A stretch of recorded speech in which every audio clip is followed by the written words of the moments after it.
ce petit problème classique. En préalable, nous tenons à vous dire que nous présentons à vous démasqués, mais nous avons tous fait un test PCR négatif avant d'arriver. Alors, bonjour à tous, à nos amis, aux Lillois, aux Lilloises qui nous rejoignaient, qui nous découvraient peut-être. Bonsoir et merci d'être avec nous. C'est notre première rencontre virtuelle, notre premier échange dans le cadre de la campagne que nous menons avec François Quingé, Bernard Charles, Romane Bouillez pour le 5e canton de Lille qui comprend les quartiers de Oisem, de Vauban-les-Quernes, de Faubourg de Béthune et de l'île Sud où nous nous trouvons aux 400 maisons chez Fabienne. Nous allons ce soir vous parler d'inclusion et de handicap. L'inclusion et le handicap sont l'une des premières fonctions du département qui consacre 2/3 de son budget à la solidarité. C'est le département qui a en charge la gestion, par exemple, des MDPH, la maison départementale des personnes handicapées, et des EHPAD, dont on oublie souvent que le H veut dire hébergement et non pas hospitalisation. Nous pourrons peut-être y revenir tout à l'heure. Le département, c'est celui qui nous accompagne tout au long de notre vie, qui parfois nous protège, parfois nous encourage et qui vise à ce que personne ne reste au bord de la route. Et si nous nous rencontrons ce soir de façon électronique, c'est parce que la crise sanitaire rend difficile la possibilité de vous rencontrer, rend difficile les campagnes traditionnelles. Mais cette crise sanitaire, c'est aussi celle qui nous a permis, aux uns et aux autres, de nous confronter à des problèmes d'inclusion numérique. Et nous pensons ce soir à tous ceux, à toutes celles, qui ne peuvent pas nous écouter précisément parce qu'on ne les a pas assez accompagnés, on ne les a pas suffisamment, on leur a pas donné suffisamment de moyens pour qu'ils puissent participer à l'aspect numérique de nos existences. L'une de nos volontés, tout au long de cette campagne, sera de faire du département du Nord, qui est en population le premier département de France, en dehors de Paris, qui est lui-même un département, de faire donc de notre département un département pilote, un département de référence en matière d'inclusion. Et c'est pourquoi nous avons voulu débuter cette série de directs avec une spécialiste de ces sujets, Fabienne Liagre, à laquelle vous allez pouvoir poser toutes vos questions. Vous allez pouvoir nous poser également toutes vos questions. Et pour l'heure, je vais passer la parole à Bernard Charles, mon collègue du conseil municipal, également remplaçant de François Quingé, qui va nous présenter Fabienne. Merci Vanessa pour cette présentation, puis de passer ainsi la parole. Fabienne, merci de nous recevoir chez toi. Avec plaisir. Aux 400 maisons. Fabienne, tu as commencé ta carrière, ce n'est même pas ta carrière, puisque tu étais étudiante, comme animatrice au centre Marc Soplet à Villeneuve-d'Ascq. Tu as été bénévole à l'Association des paralysés de France. Tu as fondé l'association Aventure et Partage, tu as fondé une autre association qui s'appelle Favacé, tu as participé à la création d'applications de smartphones et d'outils web favorisant l'accessibilité, tu as été directrice des ressources humaines à l'ANEFPA, une grande association laïque de formation professionnelle, et puis tu as aussi été en charge des ressources humaines chez un grand bailleur social de notre région. Aujourd'hui, tu es consultante en ressources humaines et tu accompagnes les dirigeants d'entreprise dans leurs problématiques de développement, mais aussi, et c'est je crois ce qui t'intéresse, le développement et la gestion des hommes, la gestion des femmes dans l'entreprise. On te définit comme une femme de cœur, de valeur, débordante d'énergie, on l'a vu dans cette préparation d'ailleurs de ce moment, dans le partage et plaçant toujours l'humain au premier plan. Tu souhaites construire une société ouverte aux différences. Je crois que ce terme-là est essentiel et tu y reviendras. Tu as cette préoccupation de ne pas opposer valides et non-valides, ceux qui agissent et ceux qui reçoivent. Tu souhaites favoriser les rencontres pour apprendre de l'autre, se découvrir, soi, rien n'est différence et mieux vivre ensemble. Alors, je vais me permettre en tant qu'ancien président du quartier du Sud, de dire quelques mots sur les 400 maisons. Là où nous sommes, c'est un quartier qui a été créé par la municipalité lilloise entre 1931 et 1934. C'était un quartier de logement social, mais, il faut le dire, réservé aux agents des PTT, des employés d'administration, finalement, avec une certaine unité sociale parmi ses locataires.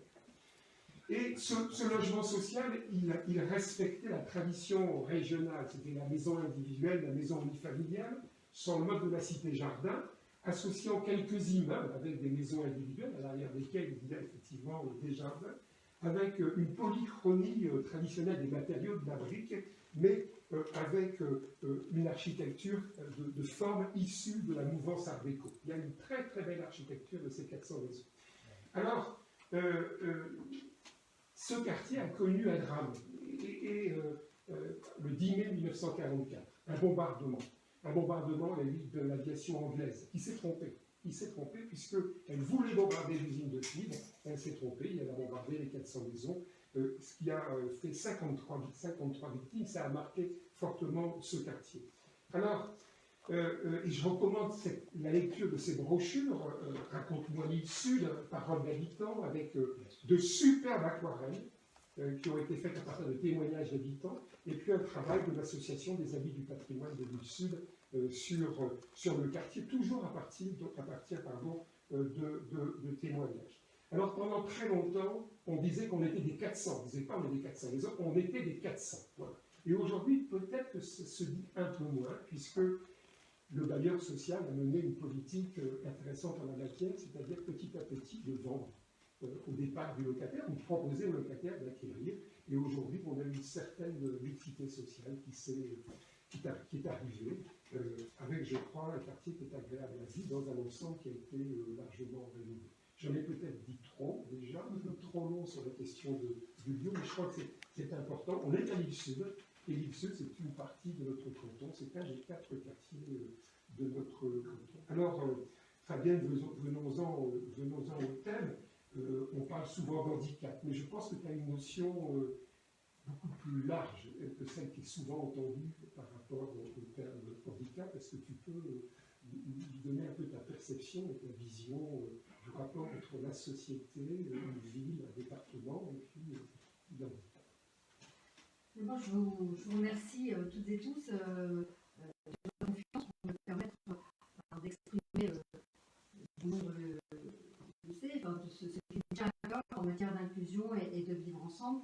Je crois que ce vivre ensemble, nous l'incarnons en vivant, en effet, Bernard, aux 400 maisons, avec cette mixité, où le credo qui nous anime, je dis nous, puisque nous sommes une famille, c'est permettre à chacun d'avoir sa place au sein de notre société. Le handicap, le chemin sur lequel je suis, a démarré en côtoyant des personnes en situation de handicap, et ce qui m'a amené à me dire que n'est pas handicapé qui l'on pense. Et ce que j'aime en fait dans la loi notamment de 2005, c'est qu'on est venu parler de situation de handicap. Et c'est une façon de dire je peux rencontrer à un moment de ma vie des situations handicapantes. Ça veut dire que je peux être malvoyant, c'est une situation qui va m'handicaper. Je peux être malentendant, non-entendant, ça me handicape. Mais pour autant, c'est pas tout. Je suis d'autre chose que mon handicap. Et à partir du moment où on appréhende l'autre dans ce qu'il est, avec sa particularité, on est donc à même de l'appréhender en tant qu'être et de penser l'environnement pour qu'il trouve sa propre place et s'intègre dans notre société. Moi, c'est ma façon de penser le handicap, penser la différence et une place à chacun dans notre société. Merci Fabienne de nous recevoir, merci à chacun de cette présentation. Ce que tu nous décris là, et c'est le leitmotiv de ce département du Nord, mais comme beaucoup d'autres, c'est l'inclusion, c'est d'être inclusif, c'est d'associer aux différents moments de la vie, aux épreuves que l'on peut traverser. Alors on parlait aussi, tu disais, voilà, n'est pas handicapé qui l'on pense, effectivement, malvoyant, malentendant. Ça permet aussi peut-être de faire un point et de savoir si nos internautes nous entendent bien, nous écoutent bien, s'ils ont peut-être des questions également. Alors oui, nous Parce avons que, déjà une question. Je pense que c'est important qu'il y ait cette interactivité et qu'on nous dise bien, effectivement, si nous sommes audibles. Car c'est notre premier rendez-vous, comme vous l'avez remarqué. Petit problème de technique au début, on avait un petit peu la tête de côté, mais nous voilà maintenant dans l'axe, bien centrés, et on vous écoute. Romane, as-tu une question à soumettre à Fabienne ou à chacun d'entre nous? Ah oui, alors on a donc Nicolas qui nous pose la question des statuts des travailleurs de l'inclusion et donc des éducateurs spécialisés, etc. Mal payés, mal reconnus, souvent sous-estimés. Et donc il demande qu'est-ce qu'il faut faire parce qu'ils ont tous un rôle très très important dans l'encadrement et l'accompagnement de toutes ces personnes différentes qui n'ont rien demandé à personne. Que faire? Pas une solution dès ce soir, mais une piste ou quelle piste pour ces travailleurs qui sont aux côtés quotidiennement des personnes en situation de handicap. Il est vrai que, et on le voit à travers cette crise sanitaire, il est vrai que tous les travailleurs, toutes les personnes qui œuvrent dans le soin, dans l'accompagnement, sont souvent encore trop dans l'ombre et dont on méconnaît les facultés à accompagner. Il y a une vraie, c'est des vrais beaux boulots à reconnaître et dont on sait à quel point ça nécessite un investissement. Il y avait une autre question peut-être pour le moment? Pour l'instant, je ne vois rien, mais du coup, si Vanessa, tu avais une Alors c'était question. Nicolas peut-être, tu disais. Oui. Peut-être petit complément, effectivement, et ça permet, c'est un sujet qui devait arriver un peu plus tard. Il y a ces différentes personnes qui font aussi don d'eux-mêmes pour accompagner, pour servir, pour s'engager, tel qu'on souhaite le faire demain élu pour ce département et pour ce canton en particulier. Ça appelle aussi à parler des aidants. Finalement, ce rôle est là, puisque ça va être via la maison des aidants, on sait qu'il y a le ciel à Lille, puis à Roubaix, malheureusement que 4 personnes sur l'ensemble de la métropole qui viennent soutenir, qui viennent prendre le relais des proches, des amis, de la famille, qui est aux côtés de personnes en situation de handicap. Demain, peut-être les leviers pour inciter, peut-être sont-ils financiers, peut-être sont-ils humains, à développer ce genre de réponse de proximité. La maison des aidants, et j'en fais partie en tant que bénévole, permet de soulager, d'apporter un peu de répit aux aidants familiaux. Je pense qu'il y a un vrai accompagnement des aidants à mettre en place, même s'il n'est pas toujours simple, je pense, entre guillemets, de lâcher la personne dont on s'occupe et qu'on accompagne au quotidien. Je pense qu'on est encore dans ces démarches de culpabilité, ou autre, je n'ai pas pensé à la place des autres. Pour autant, je pense qu'il y a vraiment matière à mobiliser, et on l'a vu à nouveau dans la crise sanitaire, où on a eu un élan d'entraide, et je pense qu'il y a matière à donner plus de moyens à ce que des gens apportent de leur temps, d'autres appelleraient ça du mécénat de compétences, ou de l'apport en nature, pour faire des courses, pour soulager des aidants, si tant est qu'on n'ait pas l'impression de nous gêner. Moi j'ai dit en tant que bénévole, ça me fait plaisir d'aider, j'ai du temps, si j'ai du temps de le faire, voilà. Et je pense que les jeunes avec les services civiques et autres peuvent aussi venir apporter du soutien aux aidants. À nouveau, comment crée-t-on du répit, quels moyens donnons-nous aux aidants de se retirer à un moment et de faire confiance? Ça veut dire que nous-mêmes et apporteurs de répit, soyons aussi formés et ayons la confiance des familles voilà, pour pouvoir aider, parce qu'il y a aussi une relation de confiance et de professionnalisme à avoir, et Nicolas le disait, c'est du travail de l'ombre qui nécessite une vraie posture, une vraie relation à la personne, sans jugement et en intégrant la pathologie ou la différence. À nous écouter, c'est normal, on est toujours aussi en attente de ce que les institutions peuvent faire, mais on peut peut-être aussi s'interroger sur ce que chacun et chacune veut faire. Et je me disais que, est-ce que c'est pas aussi une question de philosophie, de regard sur l'autre, finalement, parce que j'appelle un peu la convection du regard. Et est-ce que, il faut revenir au département, puisque le département a une compétence importante d'appui au collège, est-ce que c'est pas aussi là qu'il y a des actions à mener, d'après toi? Je te rejoins vraiment tout à fait. Et à nouveau, depuis plus de 25 ans, c'est ce moteur de sensibilisation et d'éveil à l'acceptation et à l'intégration de la différence. d'apprendre à connaître l'autre dans ce qu'il est. Et je m'aperçois que les jeunes générations, les jeunes chefs d'entreprise méconnaissent encore ce qui est du domaine de l'emploi des personnes handicapées, du handicap en lui-même, de personnes dites un peu en marge. Je pense que vis-à-vis des collèges, il y a un vrai boulot de sensibilisation, d'éveil à faire auprès des jeunes, qui pourraient d'ailleurs être des très bons relais en termes de bénévolat, il y a très belles actions civiques à faire.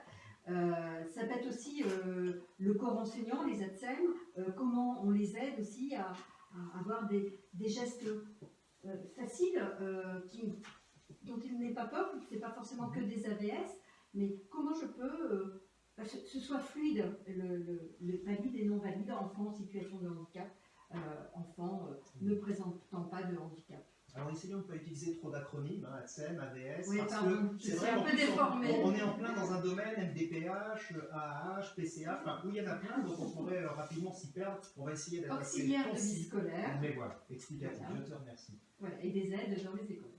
Voilà. Alors, il y a une question d'Olivier Assien.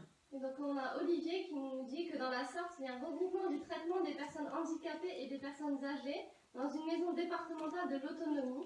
La démarche semble intéressante vu le vieillissement de la population et la fragile frontière entre vieillissement et handicap.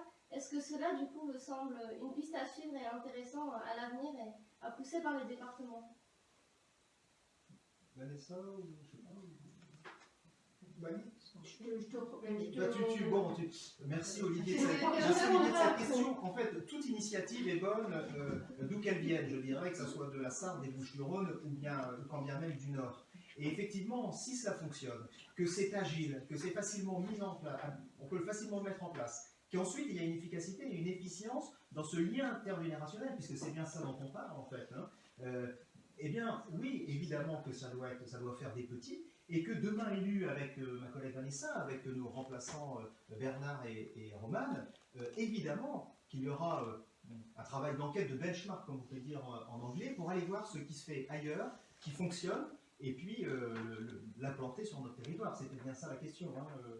Oui, c'est ça, c'est est-ce que le modèle peut être... Oui, tout à fait. Il Et alors, est il y a des déjà en modèles. place, donc... C'est en place, donc ça fonctionne. Donc implantons-le, mais il y a aussi des modèles à aller voir en Scandinavie. Je pense que tu nous avais parlé de ça dans le petit temps préparatoire. Eh bien, demain élu, emmenons le groupe des élus en un voyage d'études dans ces pays où il y a beaucoup à apprendre, dans ce lien intergénérationnel, dans le care, auraient dit certains ou certaines, dans la capacité à prendre soin de l'autre. En fait, c'est bien ça qui nous anime sur cette question du handicap, de la personne âgée, de l'autonomie. Pas faire à la place, mais faire avec, et adapter l'environnement. J'avais peut-être une petite question, et là on en parle justement, on parle quelquefois de problématiques d'accessibilité matérielle, mais finalement c'est un peu au-delà de ça. Alors, l'accessibilité matérielle ne me fait pas dire qu'il n'en faut pas. J'ai juste envie de dire que la loi, elle est un peu dogmatique. En même temps, une loi n'est pas faite pour faire de la pédagogie. Pour autant, la mise en accessibilité des transports imposés par la loi, avec les ADAPT, la mise en accessibilité des établissements recevant du public, c'est une nécessité. C'est une nécessité à partir du moment où j'ai conscience que tout ne sera pas accessible, où j'ai conscience que parfois, pour aller dans tel établissement, aller à la poste, aller à la mairie, parfois, de par les situations qui m'handicapent, je vais devoir passer par une autre porte. Et ce n'est pas, pour moi, discriminant. Et la construction de l'accessibilité, c'est une chaîne humaine aussi. Moi, j'ai voyagé aux quatre coins du monde avec des personnes présentant des handicaps, quels qu'ils soient. Il va sans dire que quand vous êtes en Chine ou quand vous êtes au Liban, pays en guerre, quelques années, c'est pas accessible. Et il y a bien la compensation humaine, le geste d'entraide qui est important. Si tant est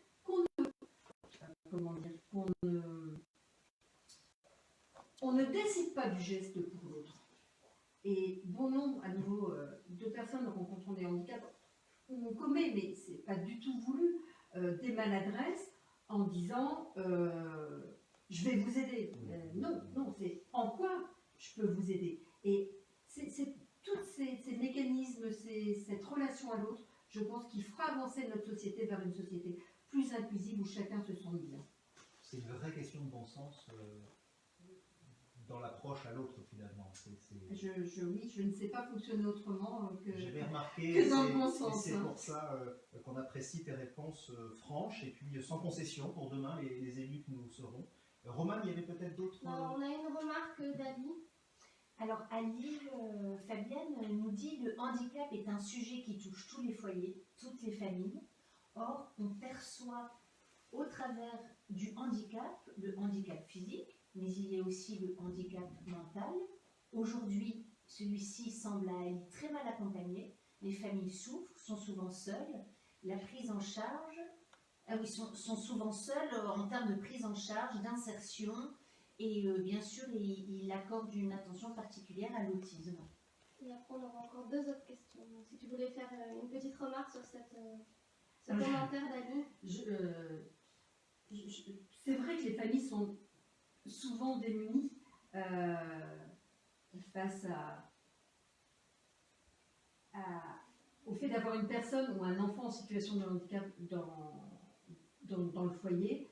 La déficience intellectuelle, je pense que des progrès ont été faits. Je pense que c'est une déficience, un handicap qui est moins connu, parce que moins visible, et pour lesquels nous, professionnels de l'accompagnement et de l'inclusion, avons à entendre les facultés, avons à décrypter pour une inclusion sociale et professionnelle. Nous avons tous à progresser. Et on avait une question de Fauzi pour rebondir un peu sur les écoles. Est-ce qu'il ne serait pas judicieux d'organiser sur le canton des journées pour accueillir au sein des écoles la diversité du handicap, permettre aux enfants d'échanger avec d'autres enfants handicapés, justement? Bernard, comme tu en as parlé, c'est de faire un mot là-dessus, pour des échanges et au niveau des Oui, écoles. je pense que c'est tout à fait essentiel, je le disais, la question du regard, la question d'habituer à la différence, de favoriser les rencontres entre les enfants et les personnes âgées, de favoriser les rencontres des enfants avec les personnes qui sont en situation de handicap. Je pense que c'est une question d'éducation, de culture, d'environnement, et ça doit se faire pas une fois, pas la journée X ou la journée Y, mais de façon prolongée. Ça me semble important. Et si on peut le faire dès l'école primaire, c'est parfait, mais je crois aussi que le collège est un moment essentiel, puisque c'est l'adolescence qui démarre, et c'est là que la question de la relation à l'autre est tout à fait importante. Je ne sais pas s'il y a une troisième question Oui, derrière. on avait un vaste sujet dont tu es assez spécialiste, Fabienne. Donc c'est Denis qui nous demande quelles avancées en entreprise pour mieux les insérer et mieux les accueillir, justement, toutes ces personnes en situation de handicap au niveau de l'emploi. Alors, c'est vrai que la loi de 2005 est venue appuyer et contraindre plus fortement les entreprises, mais également les organisations publiques et territoriales à l'emploi des travailleurs handicapés, amenant les entreprises, les organisations, à avoir 6% de leur effectif en travailleurs handicapés. Les choses avancent. Si on regarde le quota des 6%, oui, on dira que ça avance. La loi de 2020 applicable là est venue encore renforcer cette obligation d'emploi en faisant en sorte que des choses qui étaient déclarables dans la politique d'emploi de travailleurs handicapés ne le sont plus, amenant à favoriser l'emploi direct des personnes en situation de handicap. Très bien. Reste un constat qui est un constat sociétal, ça c'est le travail sur les mentalités, que la rencontre entre les personnes en situation de handicap, qu'ils soient visibles ou non visibles d'ailleurs, ne s'effectue pas forcément avec le monde de l'emploi. Comment on crée la rencontre entre l'emploi et des personnes présentant un handicap, en quoi les personnes porteurs ou rencontrant une situation de handicap expriment cette situation de handicap et expriment leurs facultés et ce dont elles ont besoin éventuellement en matière d'aménagement organisationnel ou de poste de travail. Ça, il y a un vrai boulot à faire parce que nous, employeurs, ressources humaines, ne pouvons pas penser à la place des autres. Donc, on ne peut pas. Ça ne veut pas dire que la personne sache tout ce dont elle a besoin, d'où l'importance d'avoir des psys, des ergonomes, des psychologues, des ergonomes, pour pouvoir aménager les organisations. Il reste, et on en parlait tout à l'heure, il reste des a priori, des regards à changer sur si j'embauche une personne présentant tel handicap, qui aujourd'hui se retrouve avec une reconnaissance handicapée parce qu'elle a un cancer, ne va-t-elle pas venir plomber l'absentéisme, pardonnez-moi de mettre les deux pieds dans le plat, et plomber la performance et la productivité d'équipe. Donc, aujourd'hui, il y a des aides qui existent. C'est pas tant les aides, c'est en quoi ça peut contribuer à continuer à faire avancer le collectif et le lien de l'emploi pour une personne qui se retrouve à être accidentée, à un cancer, de façon temporaire, partielle ou définitive, en quoi peut-elle continuer à avoir une vie sociale et professionnelle qui ne la désinsère pas. Et psychologiquement, c'est dur, quoi. Donc on a une vraie responsabilité à nous à nouveau de changer, de trouver des solutions ensemble. Le département, c'est la collectivité de proximité, et en même temps, c'est une énorme machine. Vanessa Guémet, tout à l'heure, a indiqué que c'était le premier département de France. Et donc, c'est une administration extrêmement importante. Et qui dit administration importante, dit aussi risque de bureaucratisation. Il faut l'admettre. Tu es spécialiste des ressources humaines, et donc spécialiste quelque part de la formation. Et pourtant, le département, il accueille à toute étape de la vie, que ce soit la PMI, que ce soit dans la section, ça va être aussi dans les écoles, soit directement, soit indirectement par des financements. Est-ce que tu penses que la formation aujourd'hui de tous ceux qui accueillent, toutes celles qui accueillent, est-ce qu'il y a encore des marges de progrès pour que finalement chaque personne, quel que soit son handicap, et tu l'as bien précisé, les handicaps sont tout à fait divers et différents, puisse finalement se sentir aussi accueilli par la collectivité qui est cette collectivité de la proximité. Oui, tout à fait. De toute façon, c'est un éternel recommencement, on en parlait tout à l'heure. Et ce n'est pas la journée ou la semaine de l'emploi des travailleurs handicapés où je vais zoomer sur... Je fais ça, c'est mon côté passionné.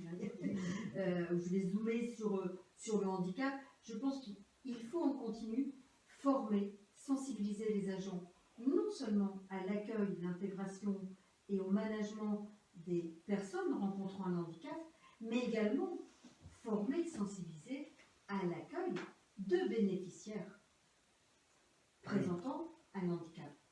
Que ce soit une déficience intellectuelle, que ce soit des difficultés à se mouvoir, ne pas penser à la place d'autres, mais quels sont les moyens permettant de permettre à la personne d'être la plus autonome possible. Et oui, ça passe par la formation. Les nouvelles technologies viennent appuyer et faciliter la vie. On parle de domotique et ou sur les smartphones qui permettent de traduire quand on ne voit pas. Pardon. Il y a des choses. Mais on n'empêchera pas la relation pour que les personnes se sentent bien dans notre société. Oui, toutes les techniques existent, mais je comprends dans ce que tu dis là, c'est qu'il y a quelque chose aussi d'immatériel finalement.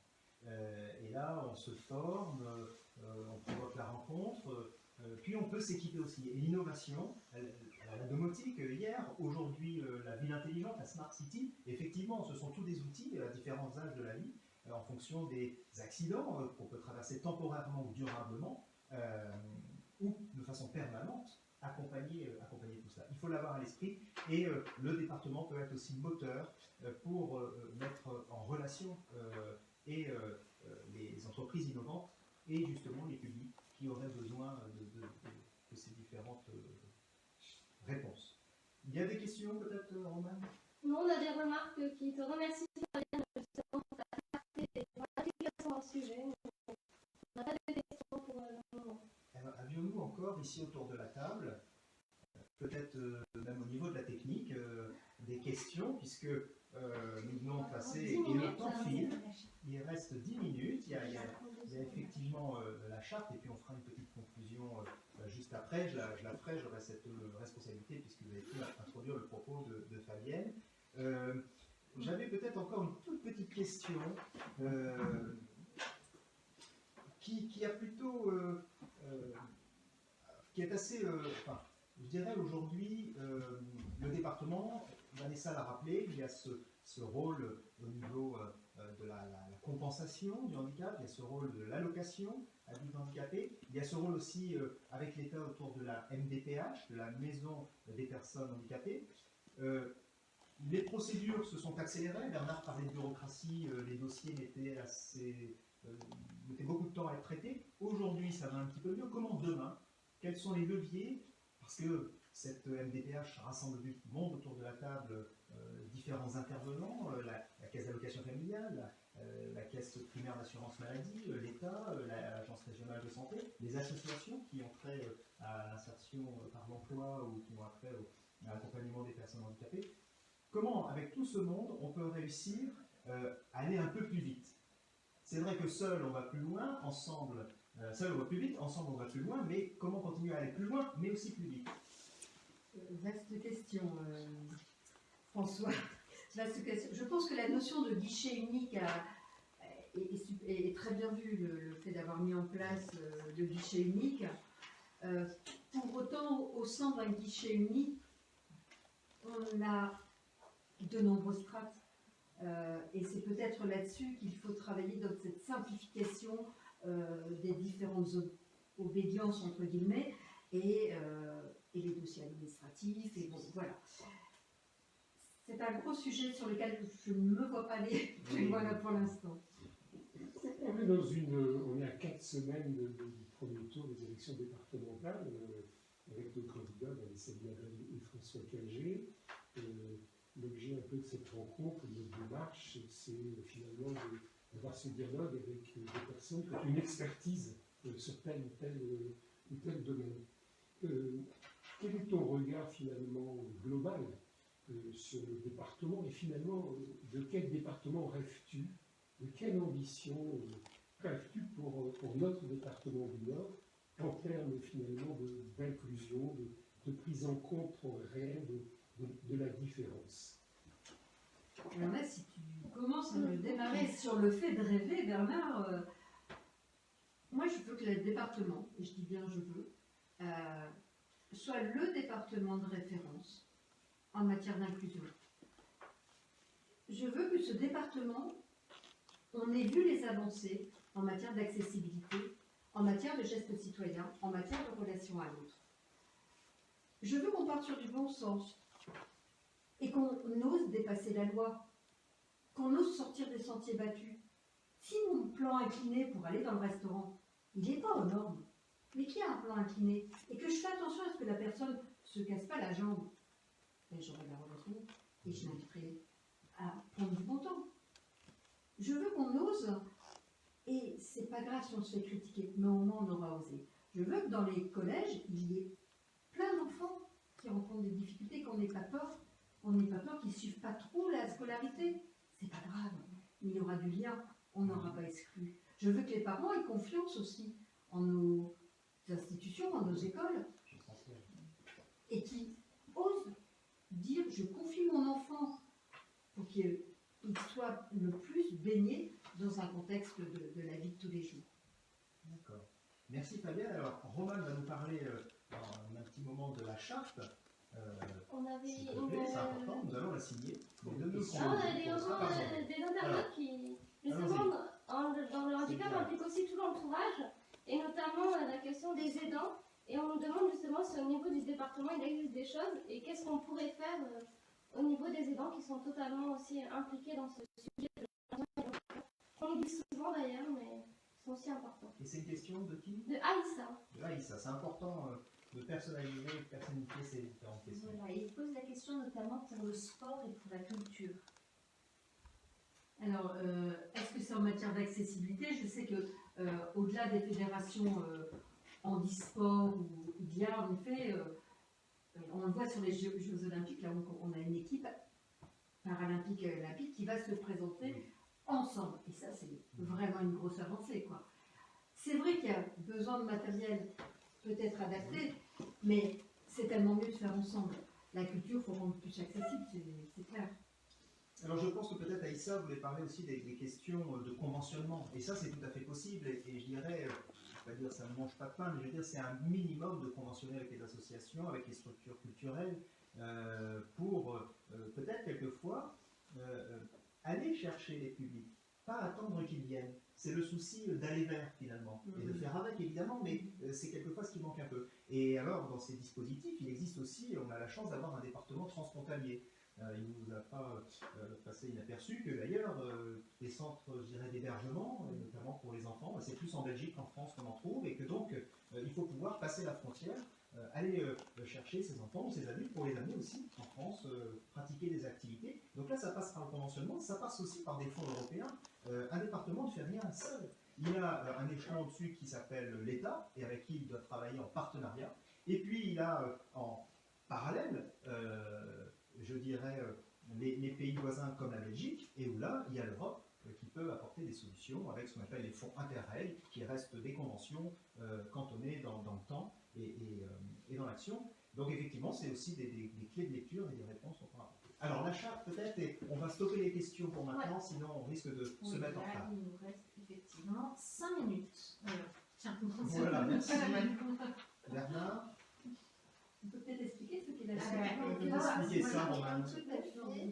Donc c'est une charte qui a été réalisée donc, par une association indépendante qui s'appelle l'Inclusion en Marche, donc avec des dizaines de personnes qui se sont mis à rédiger ça, membres d'associations à travers la France et même les départements d'outre-mer, donc c'est vraiment très global.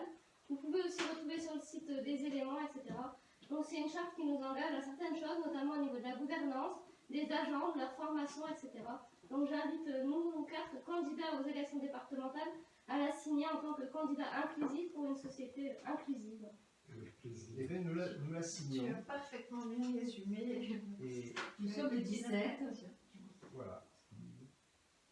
Les 400, le 17 mai 2021. Voilà, c'est important aussi de s'engager. Moi, je voulais évoquer, sur encore quelques instants, une belle expérience sur le sport. On va voir Alissa. Il y a l'accessibilité des personnes porteurs de handicap. Moi, j'insiste sur la question des rencontres. Je me souviens qu'avec l'Institut des jeunes aveugles, Royal, pendant les fêtes de sport, il y a quelques années, je ne sais pas encore si ça suffit, il y avait ces jeux partagés entre enfants mal non-voyants et puis des enfants de toute leur capacité. C'était des moments extraordinaires. Et extraordinaires parce que quelque part, ça pouvait paraître compliqué pour les enfants mal non-voyants, mais c'était au départ aussi compliqué, interrogeant pour les enfants qui avaient toute leur capacité. Et le fait de jouer ensemble, le fait de faire une compétition ensemble, ça avait quelque chose d'assez extraordinaire. Ce sont des beaux moments de rencontre qu'on devrait voir plus souvent. Merci pour cette dernière note de positivité. Alors, petite conclusion rapide, mais l'essentiel a été dit. J'avais préparé quelques notes et finalement, mais quand même de façon assez solennelle, remercier nos internautes de nous avoir suivis, remercier les questions de Nicolas, Aïssa, Ali, excusez, j'avais noté ici Olivier aussi, Fauzi, vous dire qu'effectivement, merci à toi. Et bravo Fabienne, bravo pour cet engagement de longue date. Et je dirais à chacun de nous même bon courage. Bon courage parce que la tâche est immense, la marche est haute. On doit la rendre accessible, cette marche. Et on doit la rendre accessible parce que notre pays traverse quand même une crise sanitaire sans précédent. Et que, en matière de santé, en matière d'emploi, en matière de numérique, les fractures s'inscrivent. Alors, soit on fait effort de résilience, c'est peut-être le mot à la mode, mais je pense qu'il est important et il fait sens dans la campagne que nous menons, de s'engager, de servir, parce que le département doit être moteur de cette reconstruction de ce pays, en partenariat avec l'État, je le disais il y a un petit instant. Dont l'enjeu, c'est bien l'égalité des droits, cette relance inclusive, on en parlait. C'est aussi te remercier de tout ce bon sens et de ce pragmatisme. Tu as dit, j'ai noté, on en fera fi je dirais, aux législateurs, mais la loi dogmatique, effectivement, de 2005, et tu n'as pas tort, la réponse, elle est pragmatique. Et c'est presque du cas par cas et du coup humain, comme j'aime à dire. Et l'élu, c'est bien celui qui se met au service, c'est bien celui qui fait partager son réseau, qui fait se rencontrer les personnes, qui permet de catalyser l'action sociale, l'action ici en faveur des personnes handicapées.